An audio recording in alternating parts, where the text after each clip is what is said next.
Hi everyone, welcome back to my video. তো কালকে ছিল হচ্ছে গিয়ে দিওয়ালি প্লাস কালী পুজো। আমাদের এখানে ধর্মনগরের তো প্যান্ডেলগুলো দেখে আমি জাস্ট অবাক হয়ে গেছি। এত সুন্দর সুন্দর প্যান্ডেল দেখেছি ফেসবুকের মধ্যে। অনেকে তো পূজা দেখা শুরু করে দিয়েছে। এখানে অমাবস্যাতে অনেকেই লক্ষ্মী পূজা করে, তো বলেছে আমাদের ঘরে আজকে লক্ষ্মী পূজা। তো আমরা বলছি অমাবস্যাতে তোমরা লক্ষ্মী পূজা করো, আমরা তো কালী পুজো করি। তো সবারই আলাদা আলাদা নিয়ম।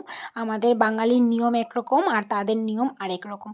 তো যাই হোক, এখানে আমি সব সন্ধ্যার কাজ রেডি করে রেখে দিয়েছি। বর আমাকে বলেছে যে তোমার কাজটা কমপ্লিট করে রাখো, নয়তো সন্ধ্যার সময় তাড়াহুড়া লেগে যাবে। তো আমি প্রদীপগুলোর মধ্যে তেল আর সলতা দিয়ে রেখে দিয়েছি আর মোমবাতিগুলো সাজিয়ে নিয়েছি সব সুন্দর করে। সন্ধ্যা হওয়ার অপেক্ষা, তারপর হচ্ছে গিয়ে সব জ্বালাবো।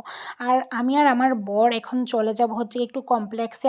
আমি কিন্তু একদম রেডি হয়ে গেছি, দেখতেই পাচ্ছ একদম সেজে গুজে তৈরি হয়ে গেছি সন্ধ্যার জন্য। তো সন্ধ্যার সময় তো ড্রেস চেঞ্জ করবোই। এখন যাব দোকানে নিয়ে আসবো মালা।